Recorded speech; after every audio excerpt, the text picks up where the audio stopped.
You're listening to WCAT Radio, your home for authentic Catholic programming.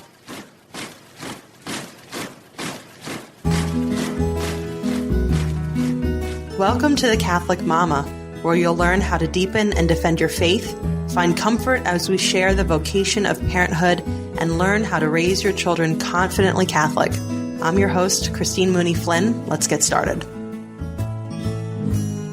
Hello and welcome to the Catholic Mama podcast. I'm your host, Christine Mooney-Flynn, and thanks for joining me today. I also have on the show, not just myself talking, Adele Collins, who is a Catholic mom of many, a wife, one of my favorite people to follow on Instagram at Simple Life Musings. Hello, Adele. Hey, Christine. Thanks so much for joining me. It's my pleasure. So I always say this, the Catholic corner of Instagram is one of my favorite places to be. And I'm so happy that I came across you a couple of years ago when I first joined Instagram, and actually pretty much first joined the Catholic Church. But for anybody who is unfamiliar with you, would you please say hello and give a little bit more about yourself? Sure. I feel the same way about the Catholic corner of Instagram. I providentially joined Instagram just as our family was moving from Virginia, which is our home state, to California. And I didn't realize at the time that it would be this kind of testing time for our faith, where the church was just not nearly as involved and supportive and orthodox as we were used to in Virginia. And so I really leaned on that Catholic community during my time there, and found tremendous support and encouragement, and just women who challenged me to be a better Catholic mom. So I feel exactly the same way. So I am Adele. My husband is Ben. We have soon to be 7 kids. We're expecting our 7th child next month in May. Oh, wow. 7th. I mean, next month already. That's crazy. I know. It is crazy. I'm a cradle Catholic. I actually had the great joy of being raised in a very devout Polish Catholic family. So my parents are Polish immigrants who escaped from the country during communism and sought political asylum here. And so the Catholic faith was always a big part of our family life and a big part of our just culture. And I met my husband, Ben, in high school. We sat next to each other in our 10th grade humanities class. So we started dating when I was 15 and he was 16, and ended up going to college in the same town, different schools, and got married during college. So it was the day before my 21st birthday that we got married, which was kind of crazy. That was one of the most countercultural, probably rebellious things we've ever done, I think, is getting married young. Just where we came from, it didn't really happen that often. Ben was raised also in a very devout evangelical family. So our faith was always a big part of our relationship. I think something that drew us to one another was the fact that we both really loved Jesus and had a very strong faith. But it was also, I don't know that we ever really knew how the differences in our faith would be reconciled, just because we both were very faithful, had a strong faith life, had families that had, a really strong belief. And so even going into, we got married in the Catholic Church, but Ben was not Catholic. So we had an understanding that we'd be raising the kids Catholic. So anyway, fast forward a few years, I went to grad school at Harvard. So we were living in Boston. We had our first baby, actually I was 7 months pregnant when I graduated from Harvard. And then, within that first year of parenthood, we moved back to our home state of Virginia. And it was something during our time here. To this day, I really credit the Holy Spirit and just the graces of the sacrament of marriage. I don't really know what it was, because I honestly was not really actively evangelizing Ben beyond just we went to Mass together. We went to Mass together regularly. So I guess that also has a great deal of graces, just being present. Sure, yeah. So when I was pregnant with our second daughter, Lily, Ben surprised everyone, myself included, and announced that he wanted to join the church. So he became Catholic. Actually, I was just chatting with my girls about the Easter Vigil, and was telling them that I think the last time, Ben and I love the Easter Vigil. We would go to the Easter Vigil together well before he was Catholic. But I think the last time that I went was the Easter Vigil 10 years ago when Ben was confirmed in the church, when he joined the church. And I was like, it was 1 week before Lily was born. So it was, I was really, really pregnant, but it was just such a beautiful, I mean, the Easter Vigil is always amazing, but just an especially beautiful, memorable Easter Vigil. So since that time, we've welcomed 4 more kids to our family, and we moved to California for 4 years, and just moved back here this past summer. So I'm home with the kids, and I've been fortunate enough to be able to be home with them since our first daughter was born. And over on Instagram, I just like to share about our life as a Catholic family, sharing our struggles, sometimes the chaos of having a big family, hopefully also the joy. They go hand in hand usually. Yes, so true. They're one after the other. It's like, oh, this is such a beautiful moment, and then chaos, and then I can't take this anymore, and then joy. Yes.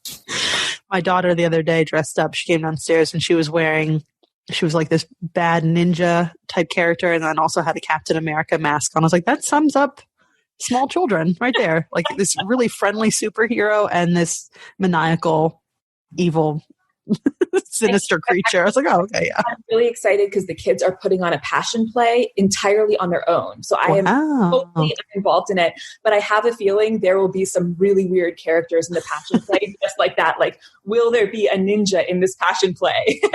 There's a good chance. A ninja princess. Yes. That's awesome. Well, I mean, the posts that you share are so are so uplifting in so many different ways, and it's cool to see. We talked about this, when we were emailing back and forth before the podcast, and you said the word countercultural. The images and just the captions that go along with it, the life that you share, it is very countercultural, which seems so silly. And you look at a beautiful family and a husband and wife who are still married to one another, and all the kids came from that couple. Yeah. It's a faith-filled life, and that's amazing to me that is countercultural, but it really is. Yes, it's true. I don't know that we totally understood that until we moved to California, and then it was interesting because I think we knew it was going to be countercultural over there.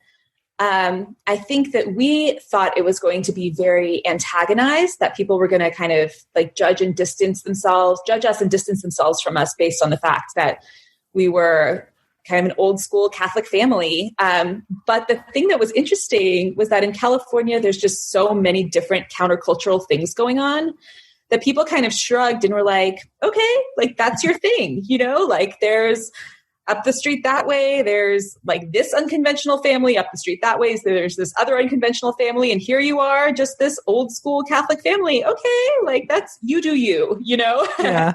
So that was kind of, we actually made a lot of unlikely friendships over there, just because people were kind of like, okay, this can be your thing. And then I think as they got to know us, they realized that we weren't as weird as they thought we might be. When you list off the bullet points. I know. But we're weird. Just putting that out there. We are, yes. Are you all set for Easter?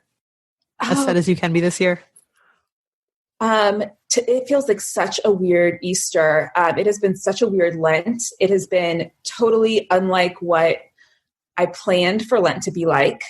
So that has been, but then it has also been a very true Lent, as far as we are all making sacrifices. We are all offering things up, much more so than I think that I personally would have been just in a regular old Lent where I could just check the box of, like gave up the chocolate or whatever. So in that regard, it feels like Lent. It really, really does. I long for Easter. So I think that just deep in my soul, I have probably never been as like hungry for the Eucharist, like just longing for our Lord. So in that regard, yes, we are ready for Easter. We have been, I think, like a lot of Catholics around the world, participating just virtually in the Mass and just offering spiritual communion for the last several weeks. Our diocese, we're fortunate in our diocese, we still can go and pray at church.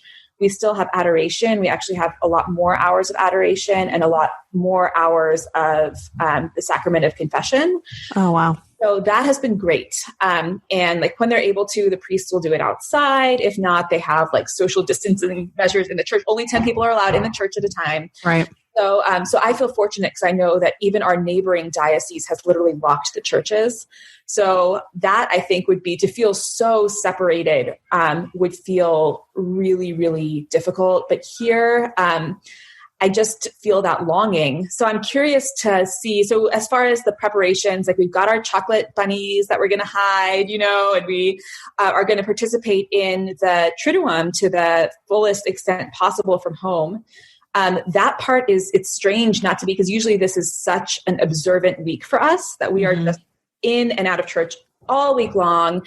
And we've actually really loved involving the kids in that over the past few years. So, unless there's like a toddler that just can't handle it, we'll bring everyone with us. And there's just nothing. I mean, honestly, if I weren't Catholic, I think I would become Catholic just for the Triduum, just because there's something so amazing about the journey that you go through the like last days of Jesus' life, his death and resurrection, that just feels, there's just nothing else like it in life, as far as it's just such an immersive, it's dramatic. It's a dramatic experience. Yeah. It's just so spiritual, like just the drama of the liturgy aligns so clearly with the experiences that we have as human beings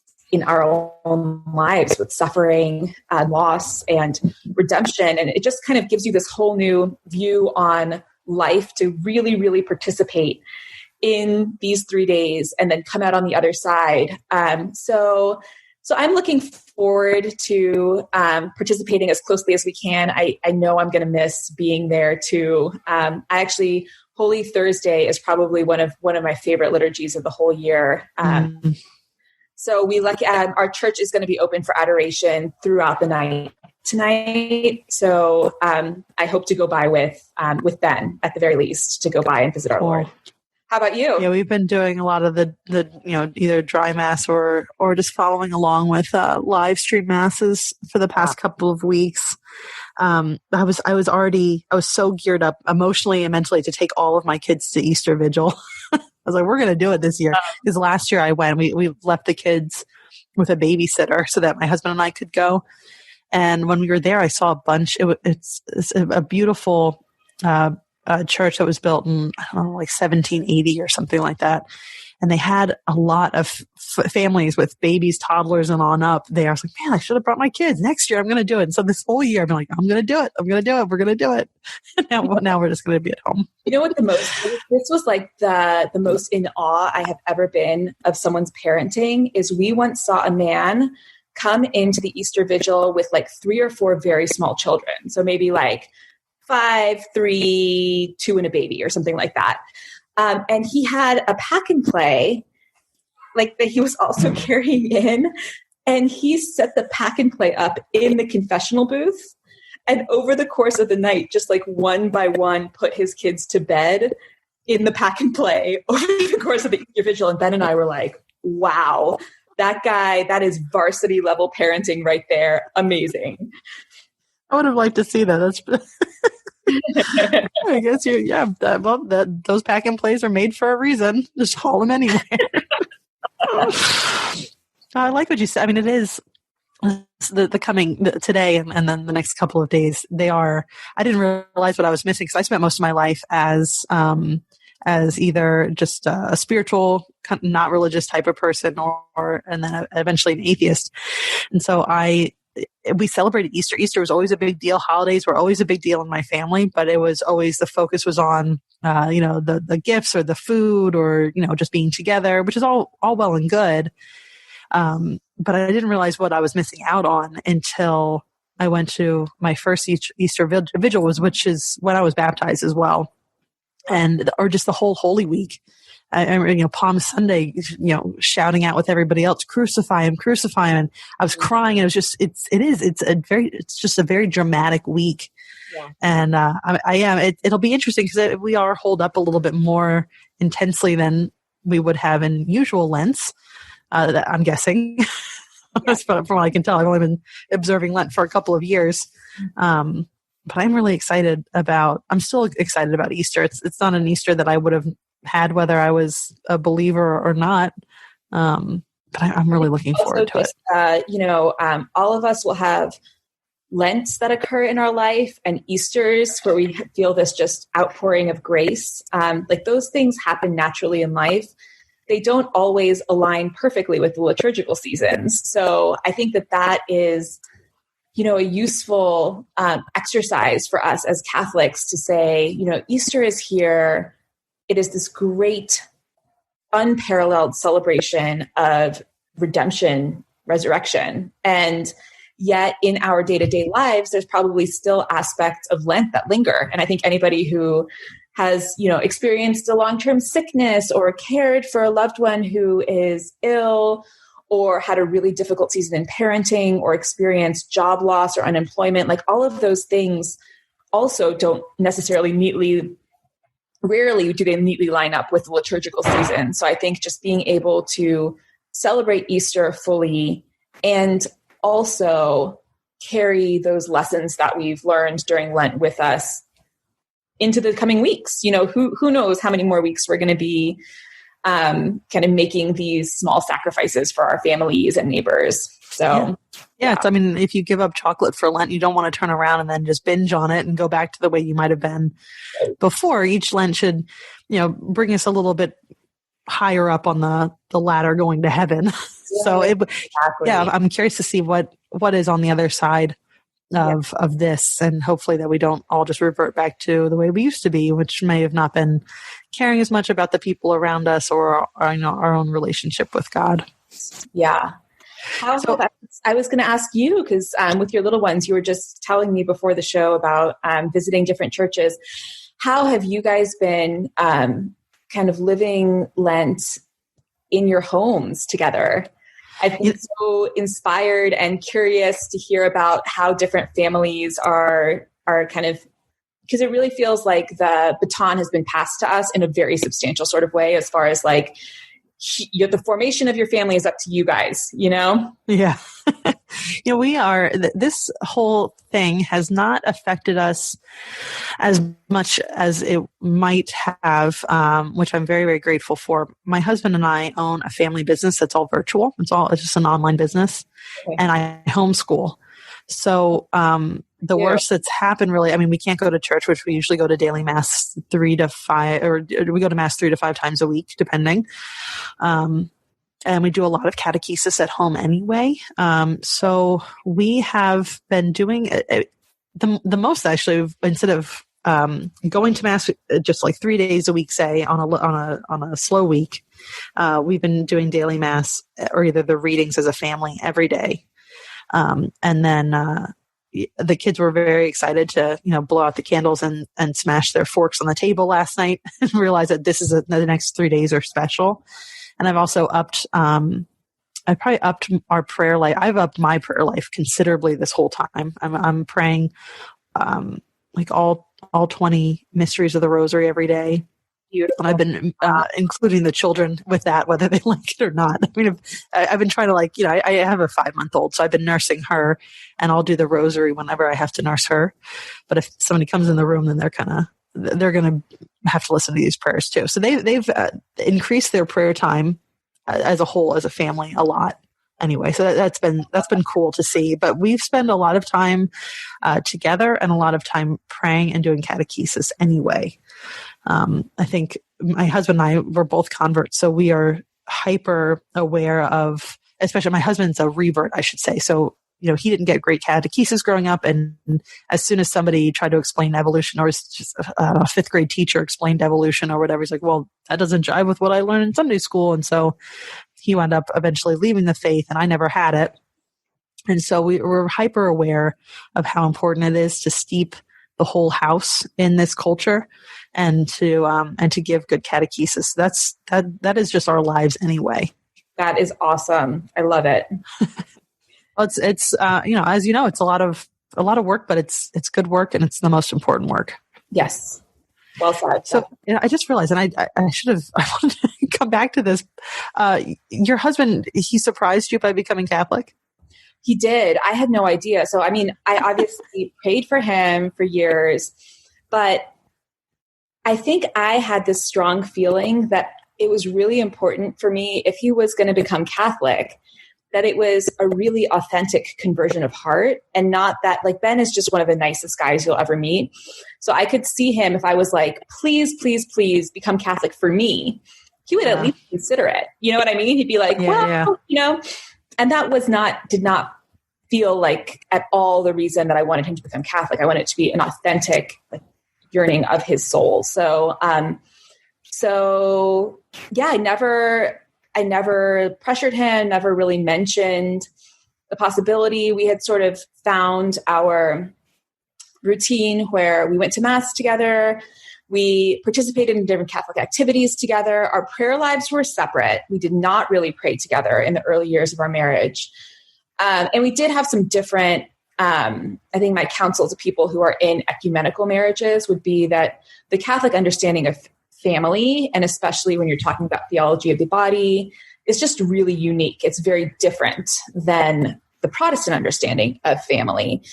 So there were some tensions in those regards, but for the most part, we had sort of found our groove. So I was surprised, because it wasn't like there was necessarily like a crisis, or like, I think he just really longed for it.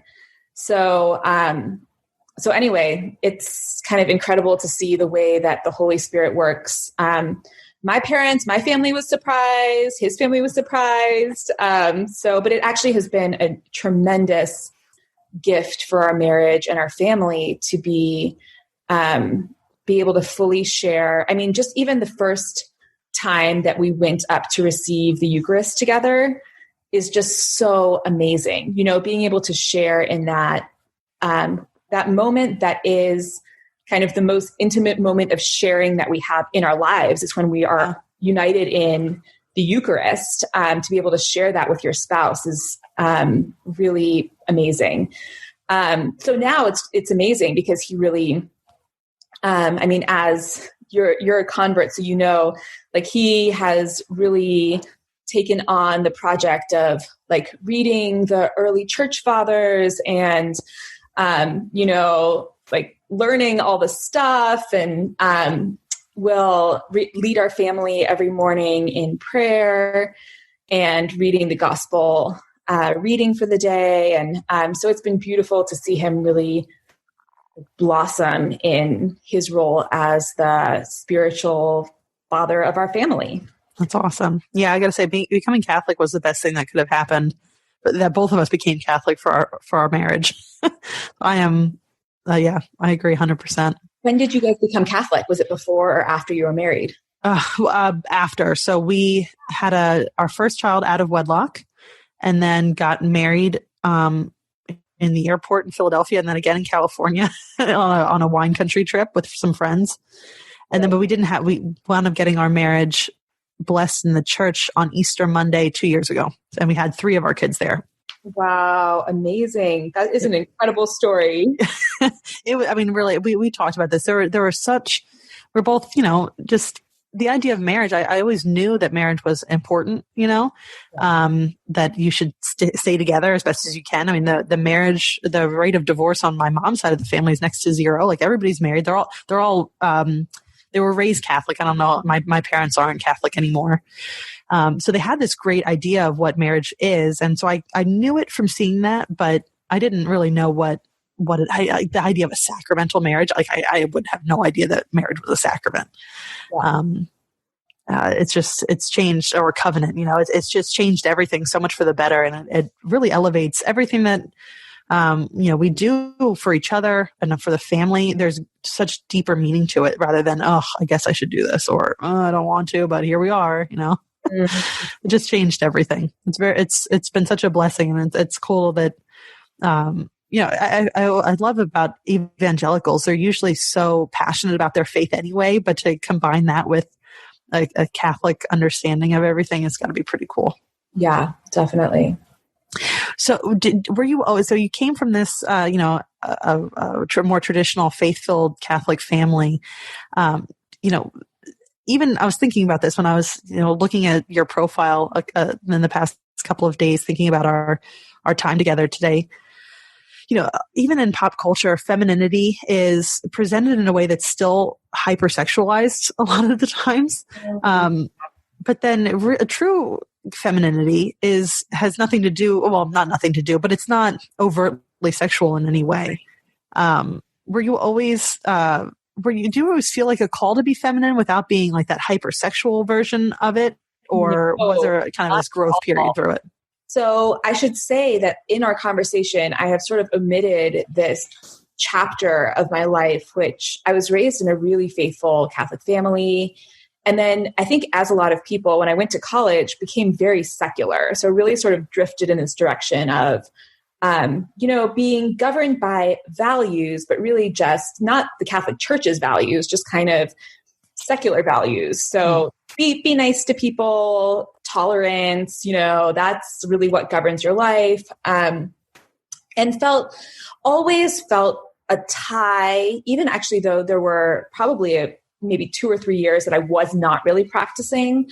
I always felt if someone were to walk up to me and say, "Are you Catholic?" I would say yes, because I always really, really felt that the Catholic Church was true, kind of at its core, even though I probably wasn't adhering to all of the teachings of the Catholic Church, or just didn't even think it was necessary for one to. Sure.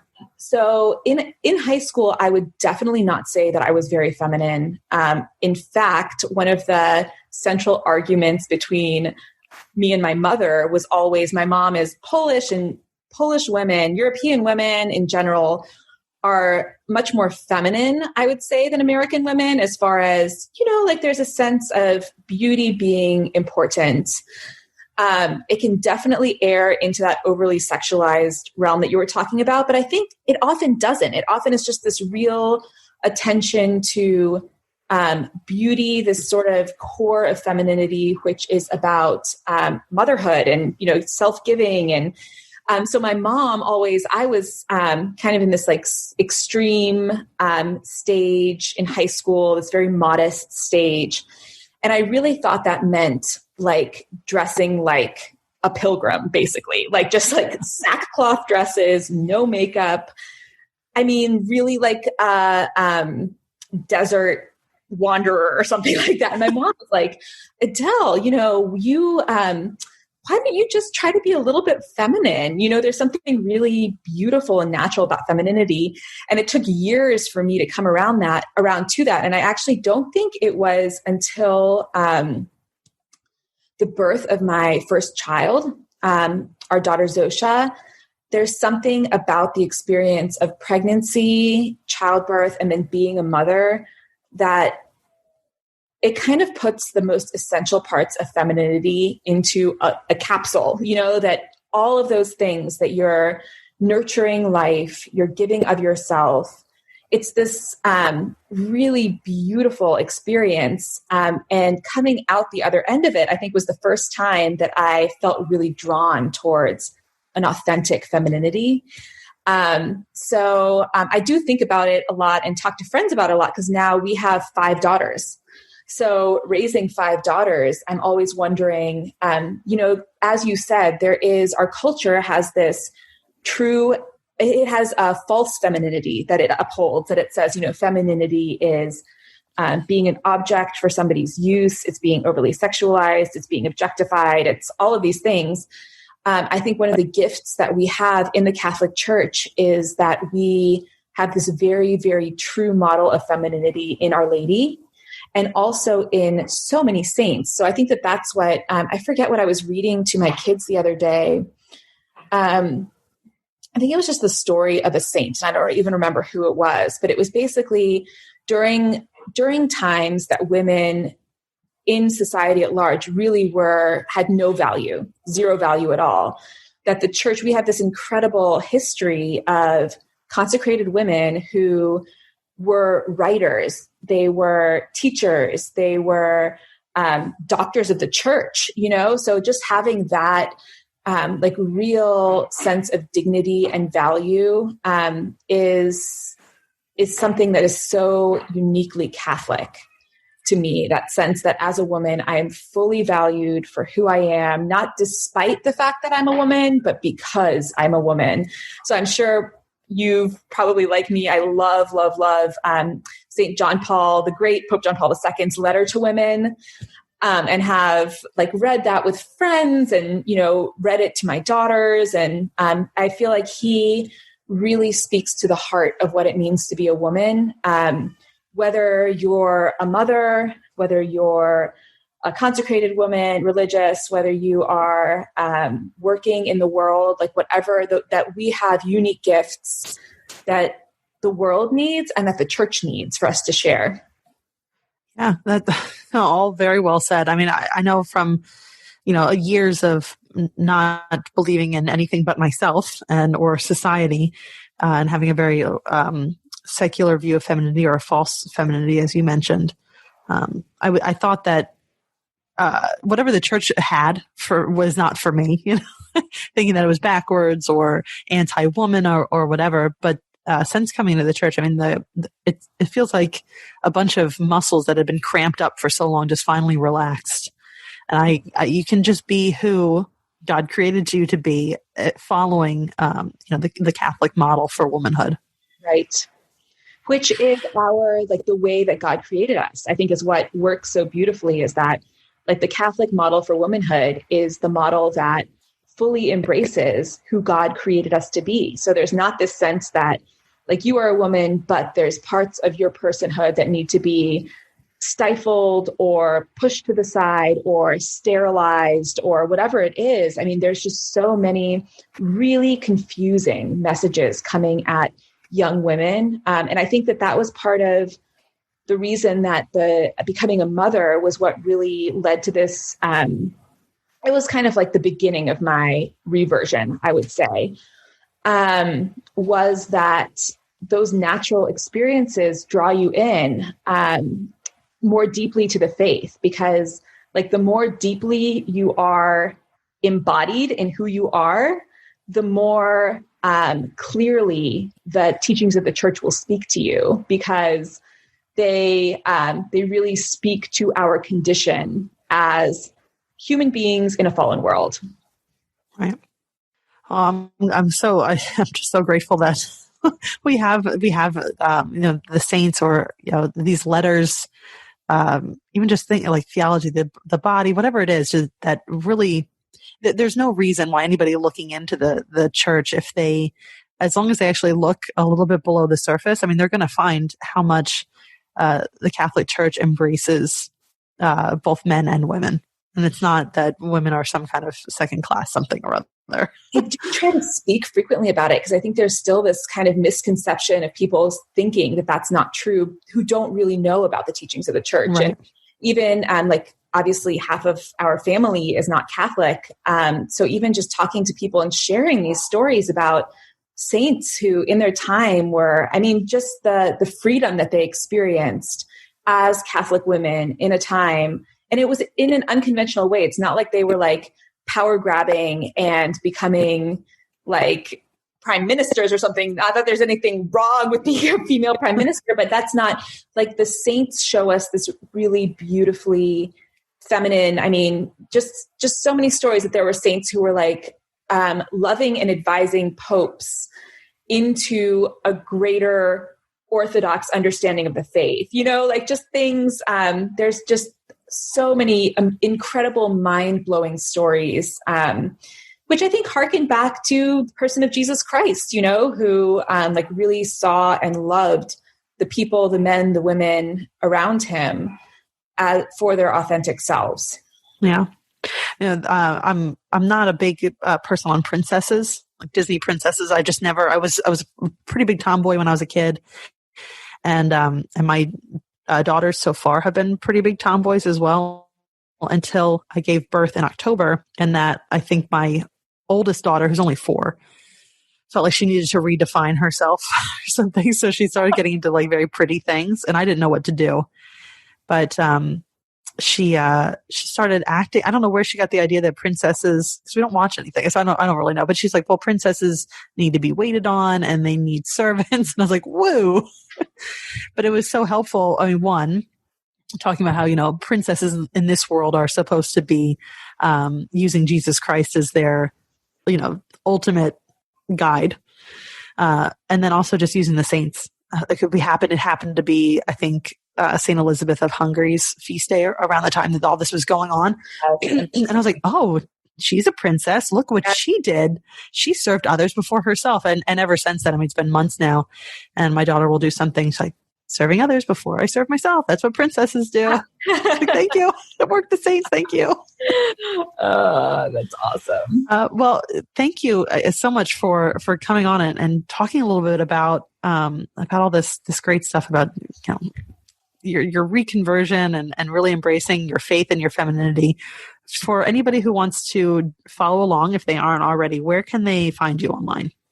So they can find me on Instagram at Simple Life Musings. And occasionally I'll pop in on other accounts. But that really is or I'll write articles here and there. But that really is the primary place where I'm sharing our day-to-day family life and struggles and joys. Awesome. Do you homeschool, by the way? I meant to ask. I do now. Yeah. Surprise! So our kids go to the parochial school, and our eldest daughter goes to an amazing all-girls Catholic school. Here in Virginia, we are so blessed. The Catholic community here is amazing. So we are usually just super happy and thankful for the teachers and sisters and priests at our school. So I had homeschooled for a year, many years ago, when our eldest was in first grade. So we've kind of been thrown into the deep end with having all 6 kids at home and homeschooling. But I have to be honest, I kind of love it. I actually kind of love a lot of it. That being said, our eldest daughter really is on her, her teachers are sending her a lot of stuff, and, she has to do her history and math and Latin and whatever it is. So I'm not homeschooling a middle schooler. She's really, really sticking to her school curriculum. But for the younger ones, it has been a joyful time. Also, I'm very tired by the time that dinner comes around. Very tired. I think that hopefully, I think that true veteran, I have so many questions for you, because I think true veteran homeschoolers have just figured out how to make it sustainable and joyful and involving everyone. And I'm just trying to learn all of that very quickly while very pregnant. Yeah. Well, hopefully the school year will end and the baby will come and then summer break. Yes, absolutely. Oh man. Well, I wish you the best over the next couple of weeks. And thank you again for joining me on this. I really enjoyed our talk. I did too. Wishing you a really blessed Holy Week. Thank you. All right, everyone. Until next time. Don't forget to head over to thecatholicmama.com to get your free copy of How to Talk to Your Kids About God. This handy little ebook will teach you how to broach the topic of God with your children, or how to respond to your kids when they want to talk about God, as well as give you answers to 7 of the trickiest questions about the faith that Christian parents face. You'll love the easy to understand grown-up answers, the pared down but not talked down answers you can share with your kids, plus recommended resources if you'd like to deepen your understanding of the topic. Get yours free at thecatholicmama.com.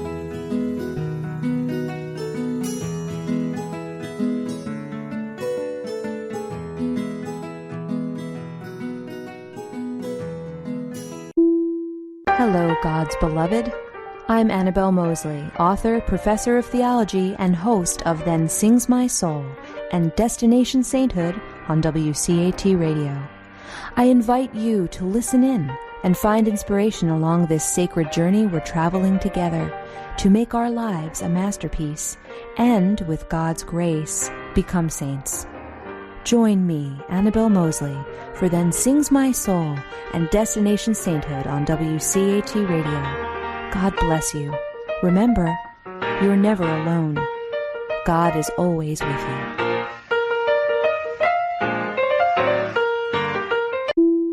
To a production of WCAT Radio, please join us in our mission of evangelization. And don't forget, love lifts up when knowledge takes flight.